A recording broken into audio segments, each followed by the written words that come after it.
Bonjour à tous, je vous laisse vous installer, on va démarrer notre première conférence. Alors c'est pas une conférence, c'est une table ronde spéciale e-commerce. Alors aujourd'hui, autour de la table, on a Grégory Palaillé. Grégory, président de la cuisine du web et également directeur fondateur de UpMyBiz à Lyon, c'est Ouais, ça? tout à fait. Voilà. Bonjour. Olivier Bernasson, on ne le représente plus, un ancien e-commerçant qui a marqué son nom dans l'histoire du e-commerce en France. Aujourd'hui, cofondateur et associé de Airsport. Tu nous en parleras un petit peu? Ouais. Ouais. Et Roland Charles, Roland qui est... alors, est-ce que tu n'es pas fondateur, tu es repreneur, c'est ça Non, il est créateur, Roland, de Charles Chocolat Artisan. Vous avez vu ces petites pâtes à tartiner made in Loire qu'on peut déguster de partout. Tu as ouvert d'ailleurs tout récemment, il me semble, dans ton atelier, une boutique. Voilà, tu pourras nous en parler. On vient parler de e-commerce parce que effectivement, ce qui nous réunit tous les quatre aujourd'hui, c'est bien ça. Moi, je m'appelle Sylvain Bruyère, je suis le président de l'association Welcome, qui est l'association des e-commerçants d'Auvergne-Rhône-Alpes, et je suis le gérant de Cadeau Maestro, qui est une société de cadeaux sur Internet. Alors, on voulait faire quelque chose avec vous d'un peu différent, comme c'est une table ronde et qu'on aime bien parler aussi de e-commerce, on aime bien parler de ce qu'on fait tous les jours, pour nous c'est une passion. On aimerait que vous puissiez intervenir durant la table ronde.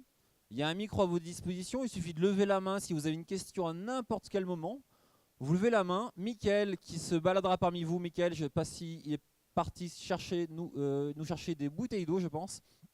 Vous levez la main, Mickaël viendra vous apporter un micro. Si vous voulez poser des questions, on pourra réagir en direct. Il n'y a aucun problème et ce sera avec plaisir. Messieurs, ce que je vous propose, c'est peut-être de vous représenter les uns après les autres. Tu veux peut-être démarrer, Grégory? Oui. Volontiers, bonjour, merci pour l'invitation. Alors, n'hésitez pas à venir, hein, je ne sais pas si c'est le plan Vigipirate, mais n'hésitez pas à vous rapprocher, ça sera un peu plus chaleureux. Donc, Grégory Palaillé, moi je suis cofondateur d'une association qui s'appelle la Cuisine du Web, qui rayonne surtout sur la région lyonnaise et qui a pour but de favoriser l'entrepreneuriat dans nos métiers, à la fois à travers justement la formation, un petit peu expliquer quels sont nos métiers, et puis la mise en réseau de ces acteurs-là, parce qu'on en parlera, mais notamment le e-commerçant, il est souvent seul, parce qu'il a des journées bien remplies, des semaines qui vont du lundi matin au dimanche soir, et il a besoin de se comparer, de discuter avec ses pairs. Donc on essaye de faciliter ça à travers des meet-up, à travers des tables rondes thématiques, et puis une conférence qui a lieu 2 fois par an qui s'appelle Blend Web Mix, qui a lieu à Lyon, faite de plein d'intervenants sur plein de sujets du web. Et à côté de ça, moi j'ai fondé aussi il y a 6 ans un cabinet de conseil en e-commerce. On est 10 personnes à Lyon et en fait on aide justement les entreprises à franchir un cap sur la vente en ligne. On les aide juste à essayer de faire les bons choix et à faciliter leur mise en œuvre.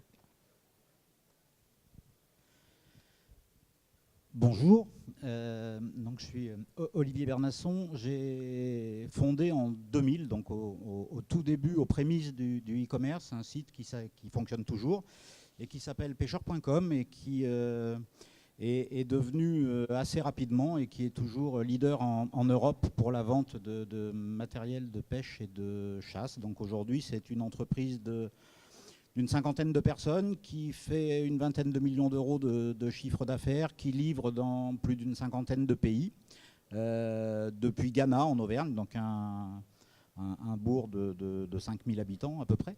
Et donc l'entreprise a bien entendu, comme on a commencé en 2000, a connu toute l'histoire du e-commerce en France. Et donc c'est une entreprise que j'ai quittée en 2016 après l'avoir cédée au groupe Decathlon. Voilà, donc on en reparlera peut-être tout à l'heure. Et depuis, j'ai refondé une autre entreprise qui s'appelle Airsport et qui est une plateforme numérique de mise en relation de sportifs de haut niveau et professionnels avec les PME et TPE pour essayer de faire en sorte que les petites et moyennes entreprises aient aussi accès aux sportifs de haut niveau et que ça ne soit pas réservé aux marques, ce qu'on a trop tendance à imaginer. Voilà. Bonjour à tous. Alors moi je suis un peu plus le petit pousset du web par ici. Je suis à la base artisan chocolatier et spécialisé en fabrication de pâte à tartiner sans huile de palme. L'entreprise est installée maintenant à Sivins, donc à une demi-heure d'ici. Quelque part on est un petit peu ceux à cause de qui Nutella brade les prix en grande surface maintenant, voilà, parce qu'ils ont peur de nous. Et notre entreprise Charles Chocolat Artisan a trouvé écho sur le web via un site internet assez évocateur qui s'appelle patatartiner.fr. Donc voilà, on n'est pas des pros du web, on est une entreprise jeune et dynamique. On est actuellement une vingtaine de salariés permanents et on ne fait que de la pâte à tartiner. On se vend un petit peu de partout, donc on a participé à des salons du chocolat, notamment dans l'enceinte dans laquelle on est aujourd'hui. Et sur Internet, c'est forcément un des axes de développement sur lequel on va parler là, pendant 1 heure. Alors, Roland, patatartiner.fr, c'était disponible? Tu l'as acheté, comment ça s'est passé? Oui, alors l'histoire un petit peu de patatartiner.fr, elle est rigolote puisque l'entreprise, je vous le disais, s'appelle Charles Chocolat Artisan. J'ai voulu acheter le site internet, le nom de domaine chocolartisan.com et il y a quelqu'un, un petit malin, qui l'avait déjà acheté avant nous parce qu'il a vu qu'on commençait à se développer et qui m'a envoyé un mail en disant écoutez, c'est simple, je vous vends le nom de domaine. Et moi j'ai dit non mais en fait Chocolat Artisan ça parle pas aux gens, chaque fois qu'ils nous voient ils parlent de pâte à tartiner. Donc je vais regarder plutôt s'il y a quelque chose de plus évocateur et je trouve patatartiner.fr de disponible. Alors aujourd'hui trouver des noms aussi simples que ça comme nom de domaine c'est compliqué, mais c'était en 2009 et en 2009 j'ai eu de la chance, patatartiner.fr était disponible, donc j'ai acheté le nom de domaine et on a créé et développé le site internet là-dessus. C'est ce qu'on appelle un EMD, un Exact Match Domain. Et puis il n'y en a plus beaucoup maintenant. Pêcheur, c'était 97 moi quand je l'ai acheté. C'est magnifique. T'en avais acheté d'autres que pêcheur.com? Ah, une grosse liste, une centaine de noms de domaine. Alors beaucoup autour de la pêche, mais à l'époque j'avais aussi acheté par exemple lemusée.com. Enfin voilà, toute une série de noms de domaine qui étaient libres. Voilà. C'était à la belle époque, c'était un métier, domainer à l'époque. On va pas s'étendre dessus, mais c'est un hobby aussi.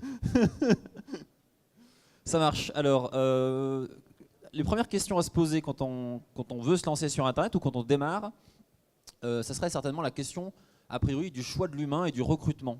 Grégory, qu'est-ce que tu peux nous dire là-dessus, toi, en termes de recrutement dans le e-commerce, que ce soit une petite structure ou une structure déjà efficace? Quels sont les conseils que tu auras apportés?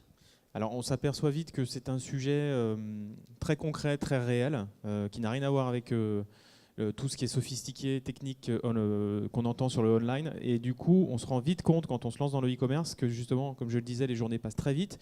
Et surtout qu'on a besoin d'expertises très différentes qui vont de la valorisation de votre site, du merchandising, du contenu, des réseaux sociaux, des campagnes sur les leviers payants type Facebook ou AdWords, la data. Donc on se rend compte qu'en fait il faudrait idéalement avoir 10 personnes, sauf qu'on n'a pas les moyens de les embaucher, même quand on est un moyen gros e-commerçant. Donc c'est assez compliqué. Et en plus ces métiers, pour plaisanter, on pourrait dire qu'ils changent tous les jours. Donc c'est un petit peu complexe. L'idée c'est quand même de bien s'entourer par rapport justement au marché qu'on a choisi, à la première stratégie qu'on a décidé d'adopter. On parlera je pense de stade de développement tout à l'heure.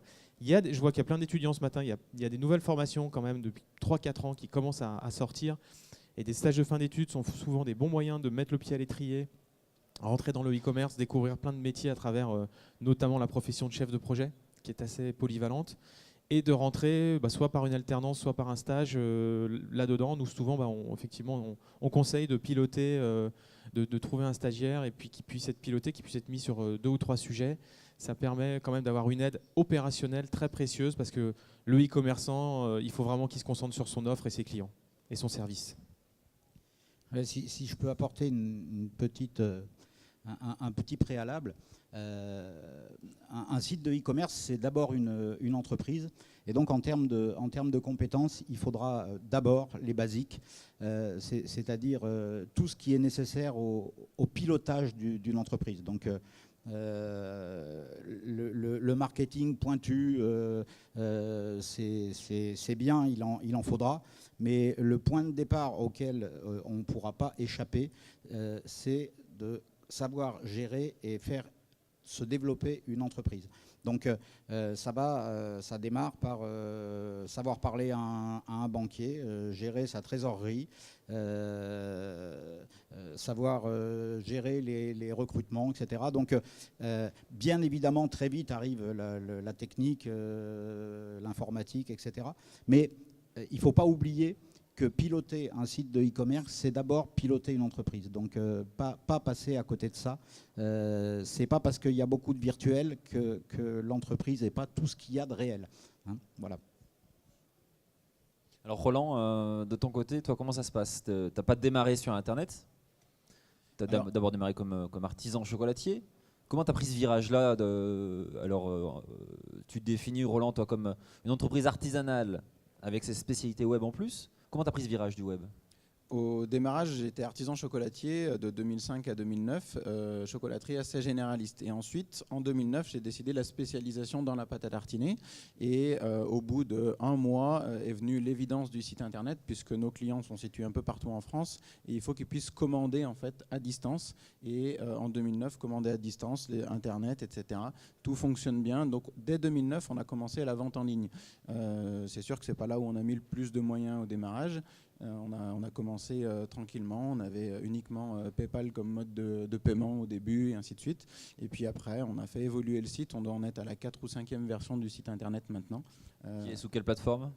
On vient de passer sous PrestaShop, on a quitté Joomla pour passer sur PrestaShop. T'as quitté Joomla il y a combien de temps? J'ai quitté Joomla il y a 1 mois et demi. Oh là là. Ça commence à vieillir Joomla, non? C'est pas fait pour ça à la base. Pour rebondir sur le côté personnel et humain, la vente sur Internet, le web, c'est technique et time consuming. Donc l'avantage quand on n'est pas des purs spécialistes, c'est que sur PrestaShop, c'est plus intuitif et plus simple que sur Joomla, qui est peut-être un peu plus dédié à des gens techniques. Nous, dans l'équipe, on a des gens de formation marketing, on a des gens qui sont autodidactes, on a des gens plein de bonne volonté, on a tout ce qu'on veut, mais on n'a pas de pur informaticien, on n'a pas de développeur web, on n'a pas, etc. Et on cherche des stagiaires. Hop, j'ai passé ma parenthèse. En quel métier, justement, par exemple? Pour la partie site internet, agrémenter le site internet et le gérer un peu plus. Donc voilà, sur la partie RH, on a un côté effectivement très technique qui fait que si on n'a pas les bonnes techniques, on peut perdre beaucoup de temps pour pouvoir faire des choses qui sont toutes simples sur un site internet. Et voilà, ça a été la raison pour laquelle on est passé sous PrestaShop.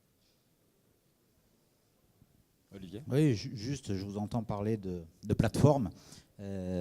C'est probablement ce qui a le plus changé entre aujourd'hui et le moment où nous, on a démarré au début des années 2000. C'est que aujourd'hui, il est très très simple de monter un site internet. Il existe des plateformes comme PrestaShop par exemple, ou pour des choses plus grosses, on peut parler de Magento.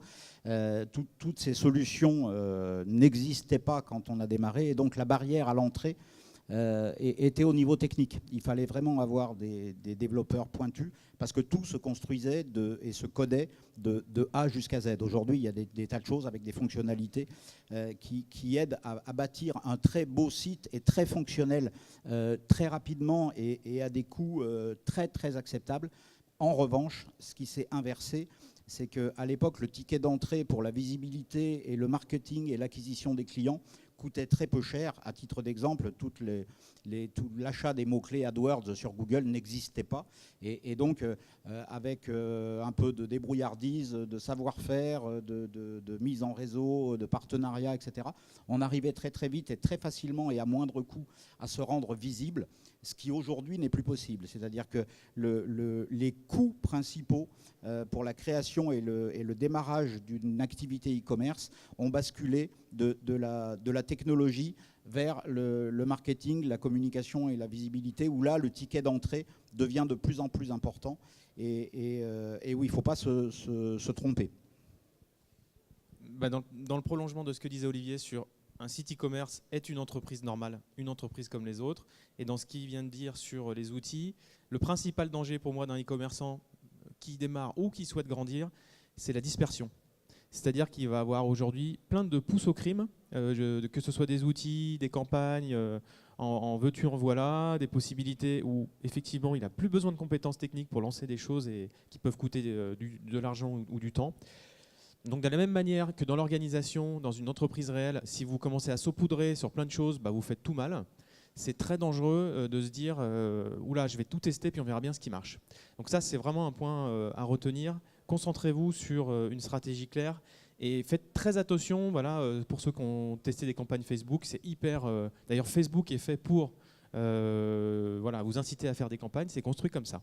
Et puis dernier point sur l'organisation et le RH, il y a quand même aussi des ressources comme Eleform ou un certain nombre de choses qui peuvent permettre de se former, notamment pour des salariés, comme tu disais, qui ont commencé qui n'ont pas une formation initiale web, parce qu'avant ça n'existait pas non plus. Voilà, il y a quand même aujourd'hui des bons sites et des bonnes formations dispensées pour avoir les basiques du numérique, on va dire. Il ne faut pas oublier nos OPCA. On oublie souvent nos petites entreprises, les OPCA. Souvent c'est sous-exploité. Qui ont une force extraordinaire de formation. Oui, il y a aussi l'alternance qui permet de faire des tas de choses. Il y a un master e-commerce qui est ouvert, alors c'est bien évidemment un peu plus tard dans les études, mais un master e-commerce par exemple à Lille qui délivre des formations très très pointues. Donc il commence bien évidemment à y avoir des écoles spécialisées et des formations spécialisées en e-commerce. Et heureusement, c'est un secteur qui aujourd'hui va dégager plus de 80 milliards sur l'année. C'est ce qui est attendu à peu près par les prévisionnistes. Donc bien évidemment, c'est plus un épiphénomène, c'est un vrai secteur. Il paraît que le e-commerce représenterait aujourd'hui entre 8 et 9% du total du commerce qui se fait. Oui, c'est ça. On est un petit peu en retard par rapport à des pays comme l'Angleterre, par exemple, où là, on a passé les 10% depuis un certain nombre d'années. Aujourd'hui, en fait, c'est probablement plus que ça si on prend en compte ce qui est amené du web dans les magasins. Là, il y a une vraie difficulté encore d'analyse, de savoir quelle est la part du commerce réalisé en magasin qui s'est conçu et qui se termine sur le net et qui se termine uniquement en magasin. Et le téléphone est en train d'accélérer encore ce process. Et on voit bien que les grands retailers et les chaînes de magasins, etc., ont bien compris qu'aujourd'hui, il n'y avait plus le e-commerce, le magasin, le téléphone, et qu'il y avait le commerce connecté dans son ensemble, et avec plusieurs canaux, et qu'il fallait toucher le client à l'endroit qui allait le mieux au client. Sur ce sujet-là, juste un petit chiffre qui m'avait bluffé il y a 2-3 mois que j'ai découvert sur l'enseigne Maison du Monde. Les clients qui se pointent dans un magasin normal et ils achètent des canapés ou des meubles et tout ne peut pas être stocké dans les magasins Maison du Monde, ils ont un vendeur qui vient les voir avec une tablette et bien souvent, le modèle qu'ils souhaitent n'est pas en magasin. Donc ils prennent la tablette, ils terminent la vente avec eux et ça finit par en fait une transaction en ligne classique, sauf qu'ils sont conseillés. Est-ce que vous savez à peu près ce que ça représente comme chiffre d'affaires sur Maison du Monde? Aucune idée. Qui est une très grosse boîte, c'est plusieurs dizaines de millions d'euros. C'est 25% du chiffre d'affaires de Maison du Monde. C'est uniquement ce procédé-là. On oublie les procédés tout simples d'accompagnement dans le e-commerce, mais c'est pareil, nous, le nombre de gens encore aujourd'hui qui passent un coup de fil pour qu'on les accompagne à passer commande sur Internet. Et ça, tout ça, effectivement, il ne faut pas l'oublier. Là, c'est exactement la même chose. On accompagne le client à commander sur le net avec la tablette. Et on serait bien malin de dire est-ce que c'est du commerce ou du e-commerce? C'est du commerce connecté, peu importe, on s'en fiche. C'est une vente. Tout à fait. C'est une très bonne remarque. Alors, comment se placer aujourd'hui? Comment se positionner, nous e-commerçants, nous commerçants traditionnels qui voulons nous lancer sur Internet, ou nous artisans ou industriels qui souhaitons prendre ce virage ou qui l'auront pris récemment? Comment se positionner aujourd'hui face aux géants du web que sont Amazon, Alibaba aussi qui vient nous chercher tout doucement, ou des très gros sites européens qui commencent à peser en France? Comment trouver notre place aujourd'hui parmi eux? Il faut juste pas se tromper de combat, quoi. C'est-à-dire que si effectivement la stratégie de départ c'est de manger Amazon, ça risque d'être compliqué. Donc quand on bâtit un projet e-commerce, ce qui me semble important, c'est de bien savoir qui on est et où on veut aller.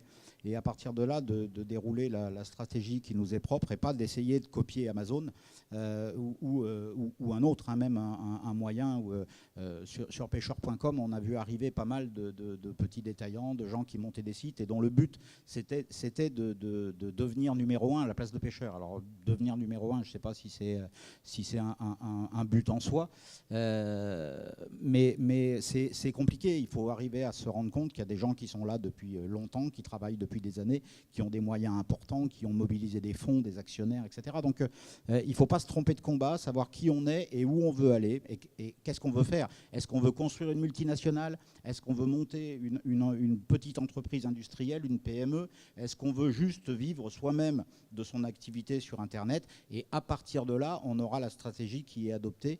Il faut aujourd'hui, je pense que tout le monde a compris que le mirage de dire Internet, on va s'adresser au monde entier et on va mettre des produits sur Internet et les gens vont arriver de la terre entière pour nous acheter nos produits et on n'a qu'à attendre que ça arrive. C'est pas comme ça que ça fonctionne. Ça serait sympa, mais c'est pas ça. C'est beaucoup plus dur que ça. Donc il faut absolument pas se tromper de cible et de combat. Après, les rapports aux géants et notamment au marketplace, on pourra en parler. C'est aussi, ça fait aussi partie du choix stratégique de se dire. Et du jeu aussi. Est-ce que je dois aller mettre mes produits chez Amazon, chez Price Minister, chez eBay, etc., etc. Ça peut être une stratégie, mais ça doit être un choix délibéré. On peut faire autrement. Voilà. Très bien, bon, on y reviendra juste après dans ce cas-là sur les marketplaces.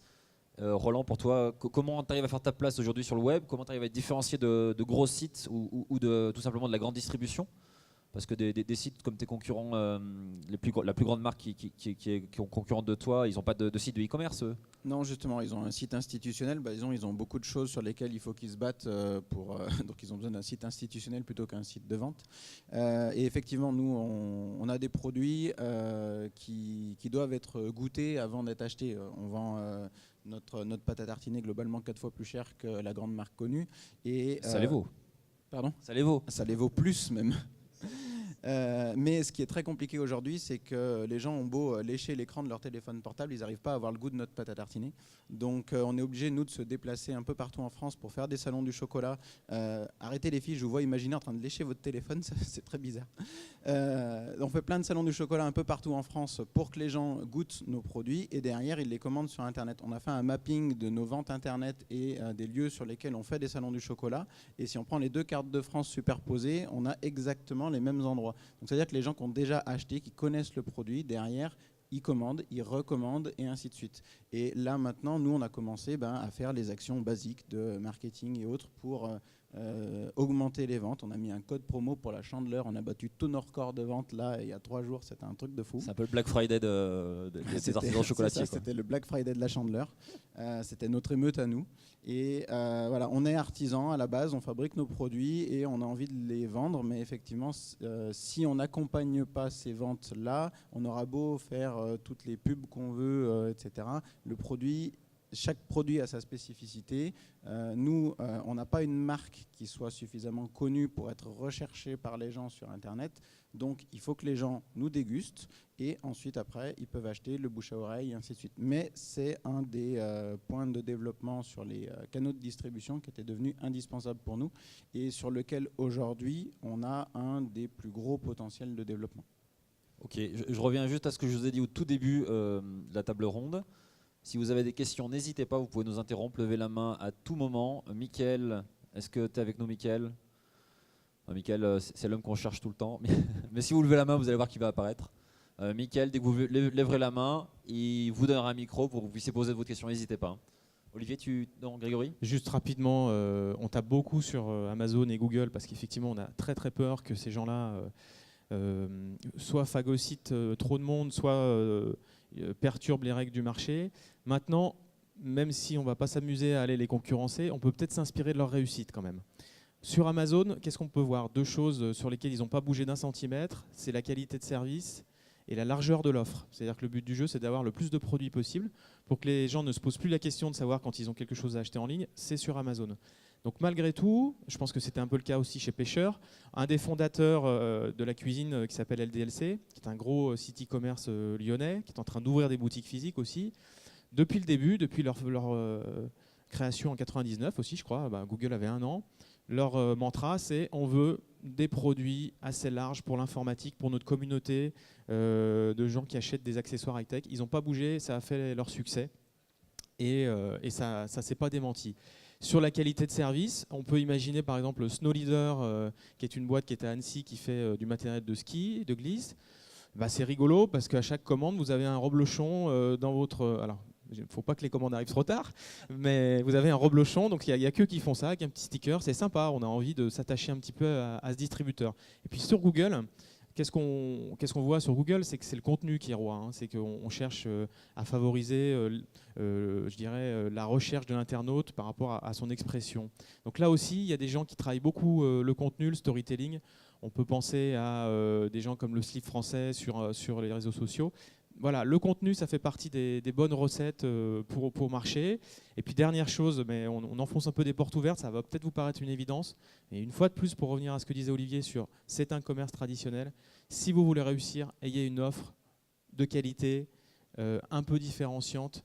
Même si c'est plus cher, c'est pas grave. Effectivement, vous allez rater les chasseurs de prix, mais c'est peut-être pas les gens les plus fidèles. Donc l'offre, avant tout, le marketing, le positionnement. Et sans ça, vous irez pas bien loin. Alors, j'ai entendu notamment parler de marques. Roland, t'en as parlé.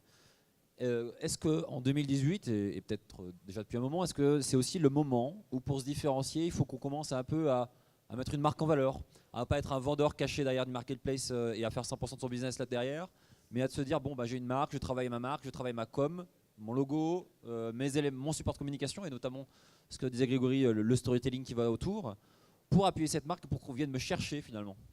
Oui, c'est vital. C'est la notoriété de la marque est de plus en plus vitale pour une raison bien simple, c'est que notamment à cause de Google, les coûts d'acquisition ne font qu'augmenter en permanence et que pour arriver à se faire trouver par hasard, c'est de plus en plus cher. Donc la solution pour diminuer ces coûts et les étaler, c'est de faire en sorte que les gens viennent soit directement chez vous, soit vous cherchent et tapent le nom de votre marque ou de votre boutique ou de votre magasin ou votre nom à vous, peu importe. Mais il faut arriver à bâtir une notoriété autour du commerce et donc de sa marque qui va faire en sorte qu'on va vous chercher au lieu de vous trouver. C'est le point de départ et sans ça restera toujours très compliqué. Vous aurez du mal à fidéliser et il faudra racheter les clients en permanence. Et acheter tous les clients, ça finit par devenir intenable. Est-ce que vous avez une astuce justement les uns les autres qui vous ont aidé vous ou des clients à communiquer, à mieux communiquer sur la marque? La première des choses, c'est ce qu'a dit Grégory tout à l'heure, ça reste la qualité de service. C'est-à-dire qu'on sait sur Internet qu'une qualité de service déficiente, elle se sait très vite. Il y a eu un site dans la région il y a très longtemps qui s'appelait pernoël.fr. Eux, ils avaient inventé la qualité de service minimale, hein, c'est-à-dire qu'ils encaissaient l'argent et ils ne livraient pas. Donc ça a duré un petit peu, ils sont partis en courant. Aujourd'hui, ça serait plus possible. Le temps pour arriver à voir sur Internet pour les consommateurs que quelque chose ne fonctionne pas, il est de plus en plus court. Il y a les réseaux sociaux qui propagent à vitesse grand V la mauvaise qualité de service d'un acteur. Donc c'est la condition de base. Sans une qualité de service minimale, c'est pareil, ça ne tient pas longtemps. Roland, une astuce de ton côté pour communiquer sur la marque et que tes consommateurs se souviennent de la marque? Alors effectivement, pour donner la suite à Olivier, tout ce qui est réseaux sociaux, qualité de service, les avis que les clients donnent et ainsi de suite, ben forcément ça contribue. Alors ça va pas très vite pour la bonne notoriété, ça va très vite dans l'autre sens. Mais effectivement, aujourd'hui, tout est connecté, le commerce, la fabrication, etc. Et la réputation, la e-réputation, tout est connecté, donc il faut y faire très attention. Moi, j'ai eu la chance, en tant qu'artisan chocolatier spécialisé en pâte à tartiner, d'obtenir le nom de domaine pâte-à-tartiner.fr. J'étais à l'époque seul. L'entreprise, le nom de marque n'était pas connu, donc on n'était pas cherché, donc on était cherché sur un nom générique. Maintenant, trouver des noms génériques comme pêcheur, comme pâte à tartiner, etc., pour être être trouvé facilement par des gens qui ne connaissent pas notre marque, c'est extrêmement compliqué. Il y en a pratiquement plus de disponibles. Et je pense effectivement que l'aspect de la marque est vraiment important pour que les gens nous trouvent facilement. Et du coup, mon astuce, c'est que si on n'a pas un nom générique, au moins qu'on ait un nom de site internet qui soit facile à retenir, facile à taper, pour que les gens, quand ils voient un truc, je vois en face de moi Loire, le département. Moi, 9 fois sur 10, quand je tape Loire sur Google, j'arrive en Loire-Atlantique. C'est pas faux, hein. C'est vrai. Il faut qu'ils bossent le SEO au département de la Loire. Grégory, que penses-tu du dropshipping en 2018 ? Écoute, je crois que ça fait une transition. Et puis réexpliquer ce que c'est, Oui. peut-être que tout le monde ne le sait pas. Alors le dropshipping, c'est la possibilité que vous offrent certains de vos fournisseurs, s'ils sont organisés pour ça, d'envoyer pour vous les produits que vous leur achetez. C'est-à-dire que c'est eux qui stockent ces produits-là, donc vous n'avez pas immobilisé une partie de vos stocks dessus, et ils s'occupent de l'expédition. Donc ça paraît hyper séduisant sur le papier quand on est petit, qu'on n'a pas beaucoup de surface et de moyens financiers. Donc ça peut être une super solution pour un certain nombre de produits, et notamment avec les fournisseurs sur lesquels vous entretenez de bonnes relations et qui vont être réactifs et assurer cette qualité de service pour vous. Si vous êtes le 72 millième client de ce fournisseur, là ça va être plus compliqué, parce qu'il va avoir tendance à peut-être favoriser les commandes de vos concurrents plus gros. Voilà, donc c'est quand même une question qu'il faut se poser pour ne pas massacrer justement votre réputation. J'allais dire aussi que pour soigner sa qualité de service, il y a une autre solution qui existe qui s'appelle Expédier par Amazon ou d'autres de ses concurrents, où vous avez la possibilité d'aller stocker vos produits chez Amazon. Donc ça n'a rien à voir avec le dropshipping, hein. Et c'est Amazon qui s'occupe de l'expédition. On sait qu'ils ne sont pas trop mauvais pour ça, puisque généralement vous recevez les produits avant la date prévue. Donc c'est quand même les seuls qui arrivent à faire ça. Alors ils vous prennent une petite commission, peut-être qu'ils peuvent aussi ouvrir 2-3 paquets pour regarder comment sont fichus vos produits, il faut se méfier de ça. Est-ce que c'est pas risqué justement qu'ils sachent Bien quelles sûr. sont les bonnes ventes, quels sont les Bien produits sûr. qui tournent pour les rebasculer dans leur stock à eux, D'où l'intérêt de tout faire dans votre communication et la construction de votre entreprise et de votre base client pour qu'ils ne soient pas capables de faire la même chose que vous, d'être juste des simples vendeurs. C'est-à-dire que vous, il faut que vous apportiez une couche supplémentaire de relations clients, de contenu, un attachement à votre marque qui fait que, allez, je préfère aller quand même chez Dupont que acheter Dupont chez Amazon. Cdiscount et d'autres gens font également la même chose. Alors, un petit aparté philosophique qui engage que moi, mais alors nous on a commencé en faisant du dropshipping. Au moment où on a démarré pêcheur, on n'était pas marchand d'articles de pêche. On savait construire des sites internet, mais on n'avait pas accès au matériel. Donc on avait monté une place de marché, ce qui aujourd'hui est devenu quelque chose de banal. À l'époque, il n'y avait que eBay et Price Minister qui pratiquaient ça, et pêcheurs pour la pêche. Donc c'était des gens, des détaillants qui vendaient chez nous, et donc les colis ne partaient jamais de chez nous, on ne voyait pas le matériel. Et en fait, philosophiquement, il y a un moment où quand on fait du e-commerce, on est obligé de se demander quel lien on a avec nos clients. Et le seul lien physique qu'on a avec le client, c'est le colis. Et donc, la finalité du e-commerce, pour moi, c'est d'envoyer le colis. Et si on confie cette finalité à quelqu'un d'autre, le métier qu'on fait, ce n'est pas réellement du e-commerce. Dans le e-commerce, il y a aussi le fait de livrer et de faire la logistique. C'est un exercice passionnant, qui est compliqué, mais qui est passionnant. Et surtout, quand on s'est dit tout à l'heure que la qualité de service était l'élément de base minimum pour pouvoir capitaliser sur une marque, vous vous doutez bien que si vous n'êtes pas sur le colis, vous ne savez pas ce qui se passe réellement et ce que votre client reçoit et comment. Et puis surtout, est-ce que votre client vous appartient réellement? C'est aussi une vraie question. C'est-à-dire que vous ne capitalisez pas réellement sur la qualité de service, même si vous surveillez le prestataire ou le partenaire qui va envoyer pour vous, mais en même temps, vous lui donnez votre fichier client. Donc, et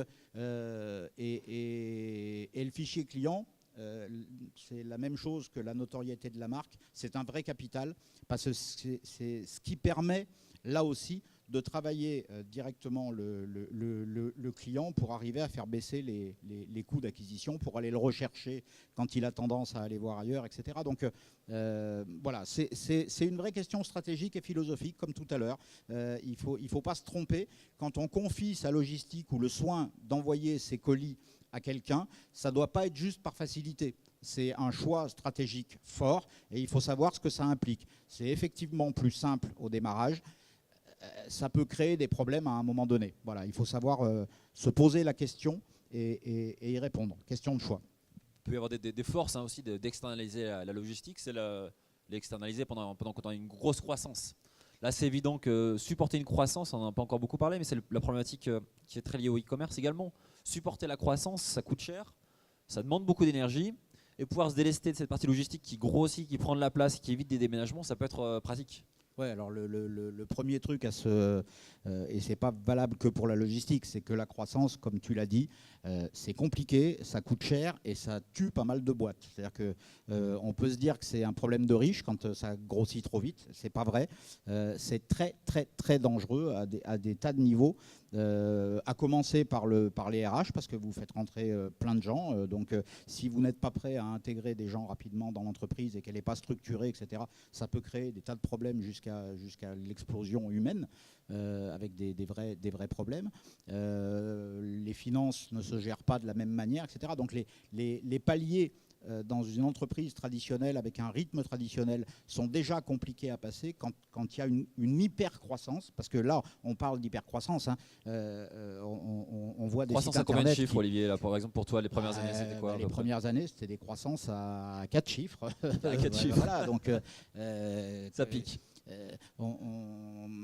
Bien évidemment, les premiers sont des petits volumes, mais quand on multiplie par 2 son chiffre d'affaires, juste ça, on voit des sites qui font encore 100% tous les ans. Et 100% tous les ans, quand on fait 20 000 euros, ça va. Quand on fait 3 millions et qu'on fait 3 millions de plus, en termes de ressources, de bandes passantes, de serveurs, de personnel, de cartons pour les colis, de trésorerie, etc., c'est des gaps gigantesques. Tu as un conseil, toi, peut-être, ou un secret par rapport à ça, tenir une croissance sans exploser? Si j'avais un conseil ou un secret, j'aurais fait un livre et je le vendrais en ligne, ça serait cool. Non, on en revient à ce qu'on disait tout à l'heure, c'est-à-dire que d'être fort sur ses basiques, sur la gestion, sur la structuration humaine, sur les valeurs qu'on s'est posées au début de la création de l'entreprise et qui vont être les garants de la croissance. Tous ces basiques-là, s'ils n'ont pas été posés comme il faut, l'hypercroissance sera plus que dangereuse, quoi. Voilà, c'est compliqué. Roland, comment tu gères ta croissance? Alors là, pour l'instant, c'est une question à laquelle j'aurai une réponse dans 2 ans. Comment je gère ma croissance? Nous, on a la croissance, l'hyper-croissance, puisqu'on a fait plus 100% de chiffres l'année dernière, plus 40%. Vous pouvez l'applaudir, hein, 100%. Et c'est pas mal aussi. Hein. C'est un x2, c'est un petit x2. Et nous, on doit gérer la croissance sur tous les plans, c'est-à-dire autant en production, puisqu'on est producteur, et ça, c'est encore autre chose. On est fabricant, donc on doit gérer la production, on doit gérer l'humain, le RH, etc. Et on a cette croissance-là aussi sur Internet qui suit le fil du développement. Donc comment on le gère aujourd'hui? En revenant sur les bons conseils qu'on a eus au démarrage, en disant certes, on est tenté de toutes parts, on a toutes les portes qui sont ouvertes, on a tous les feux qui sont ouverts, sauf qu'on n'est pas forcément prêt à passer par tous les chemins en même temps. Donc il faut sélectionner certaines priorités, il ne faut pas refuser, il ne faut pas fermer les autres non plus. Donc c'est compliqué de dire non à quelqu'un, il vaut mieux lui dire pas tout de suite plutôt que non. Et le site internet par exemple, ça a été le cas. On sait qu'on a une masse de développement conséquente qui est à faire, sauf qu'on n'est pas armé correctement pour continuer à faire une croissance encore plus forte avec le site internet. Donc on s'équipe tout doucement et une fois qu'on est prêt, on appuie sur le bouton et après en règle générale, ça part dans tous les sens. En fait, la vraie problématique avec l'hypercroissance, c'est de passer les paliers. Et en fait, les paliers, si on se met en position de les passer au moment où on doit les passer, c'est trop tard. C'est-à-dire, en gros, si vous faisiez 20 colis tous les jours et qu'à un moment, vous vous mettez à en faire 50, si vous le faites un jour, vous allez tenir par le fait que vous allez travailler un petit peu plus, vos équipes vont bosser un peu plus. Si vous le faites tous les jours, c'est plus pareil. Ça veut dire qu'il faut recruter du monde avec l'angoisse de se dire si ça redescend à 30, est-ce qu'on ne va pas avoir du monde en trop? Donc ça veut dire d'être bien certain que les paliers deviennent des vrais paliers et c'est pas juste des pics. Et en fait, donc il faut les anticiper à chaque fois, ces paliers. Et pour les anticiper, il faut une gestion rigoureuse parce qu'autrement ça explose. Donc gestion et gestion. Grégory, tu avais un mot à ajouter là-dessus?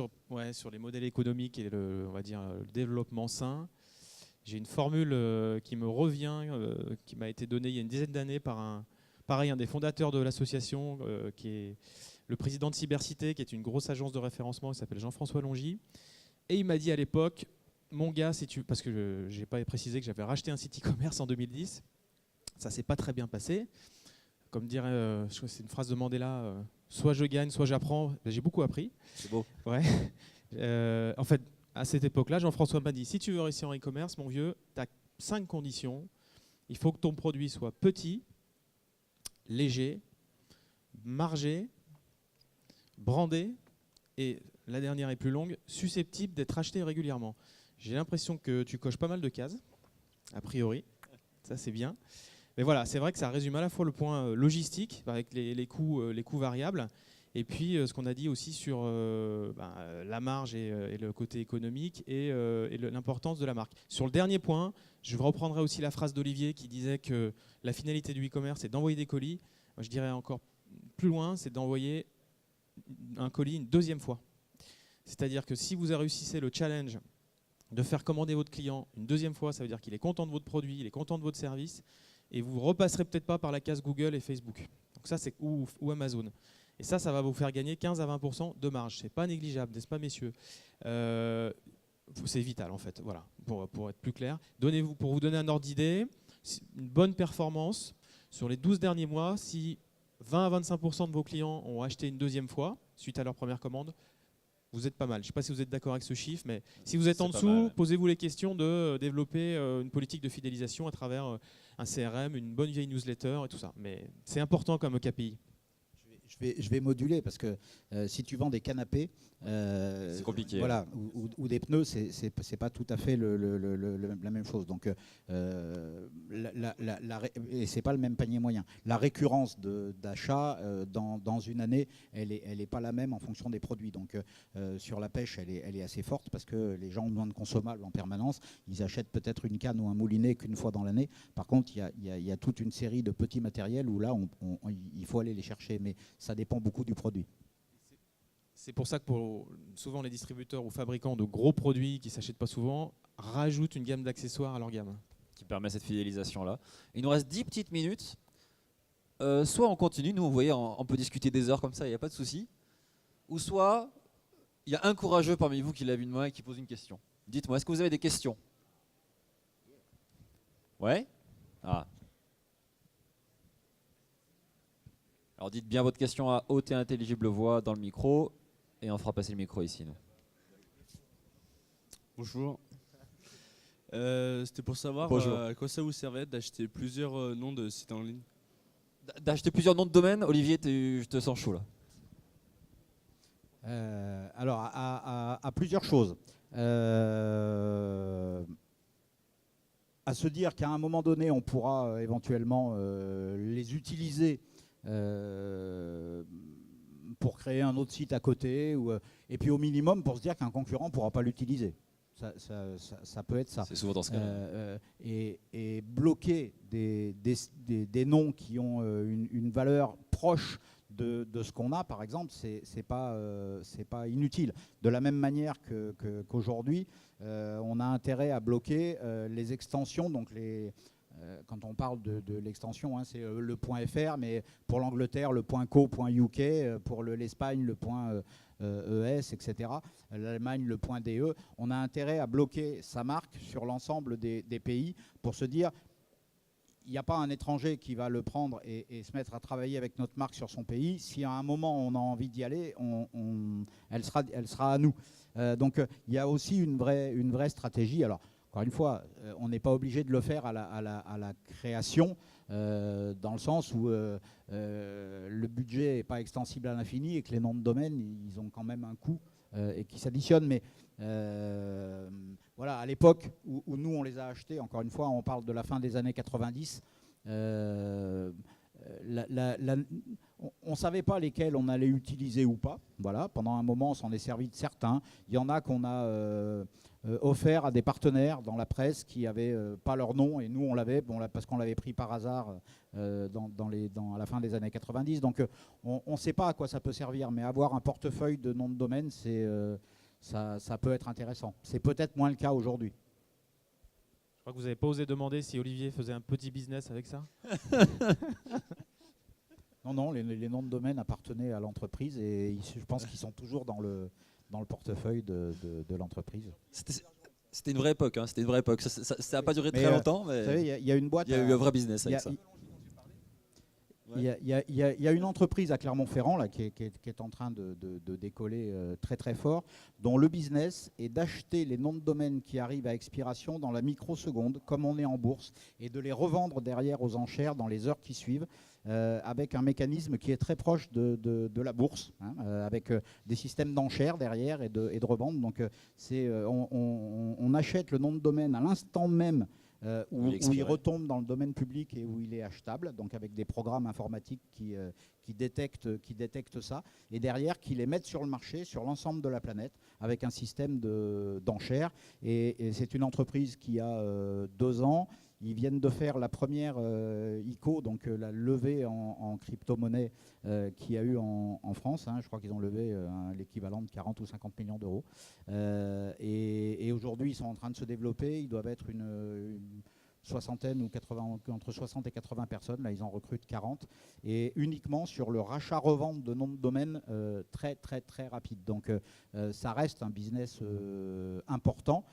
Mais qui aujourd'hui est entre les mains de professionnels et de boîtes. Personnes aussi. Voilà, c'est compliqué de bricoler au stade individuel en faisant de la spéculation sur les noms de domaine. Ouais. Et le nom de domaine pour les plus jeunes d'entre vous, je vous rappelle qu'on ne l'achète pas, on le loue. Hein. Vous avez dû comprendre avec les quelques échanges qu'on a eus. Là, un petit conseil, louez-le. Si vous prenez un nom de domaine, achetez-le pour 10 ans. C'est pas ce que ça va coûter. Au lieu de vous coûter 12 €, ça va vous coûter 120. Mais c'est un investissement important dans le sens où vous allez être serein et que même si vous oubliez de le renouveler, si vous oubliez dans 10 ans, vous verrez ce que ça fait. Mais de devoir le faire tous les ans, c'est un risque. Et en plus de ça, pour Google notamment, le fait d'avoir une réservation longue, avec un nom de domaine qui a un propriétaire qui s'est engagé sur des années, ça donne un petit poids supplémentaire dans l'algorithme de Google, semble-t-il. Juste un petit point là-dessus, ça répond peut-être à la question aussi. Le nom de domaine et le référencement naturel, d'une manière générale, pour un site marchand ou n'importe quel site, c'est juste votre pas de porte sur Internet. Voilà. Est-ce que vous êtes dans une rue passante à Roanne ou au milieu d'un champ où personne ne vous trouvera? C'est juste ça. Donc mettez-vous ça en tête et je pense que ça vous permettra de vous sensibiliser. Pour vous dire, quand j'ai créé Cadeau Maestro, au moment donc, où j'ai créé la marque, je me suis posé comment je vais appeler la marque. Si j'ai appelé Cadeau Maestro, c'est que j'ai cherché à mettre le mot cadeau dedans. J'aurais pu l'appeler juste Maestro par exemple. Mais en mettant le mot clé dans la marque, je savais très bien pertinemment que ça allait m'aider quand j'ai réservé mon nom de domaine en termes de SEO, en termes de référencement naturel. Avec un bémol aujourd'hui, c'est que Google a commencé à... Il a amoindri un peu la force. Alors, non seulement il a amoindri, mais tous les gens qui avaient monté canapé rouge pas cher avec des accoudoirs en bois.com, ceux-là, il les a... Non seulement il a baissé le truc, mais il les a massacrés. Donc voilà, il faut faire attention. Les noms de domaine à rallonge avec des tirets pour exprimer un truc, ça marche plus. Une dernière question, sinon on se fait jeter dehors par Mickaël. Ouais, allez le plus rapide.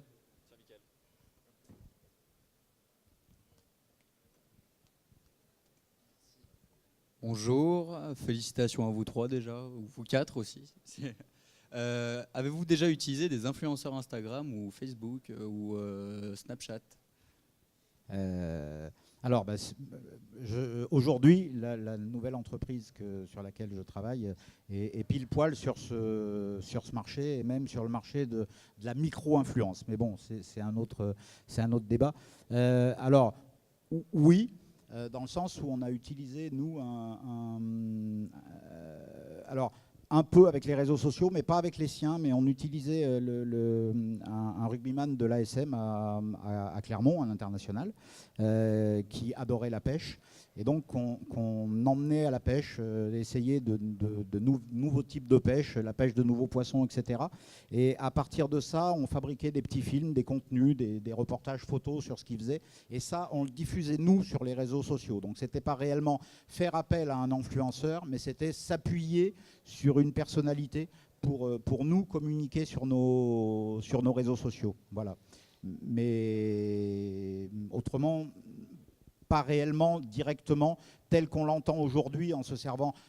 Instagram n'avait pas de poids, ça commence aujourd'hui, et Instagram est probablement le réseau aujourd'hui qui donne les meilleurs résultats parce qu'il y a un taux d'engagement fabuleux par rapport aux autres. Voilà.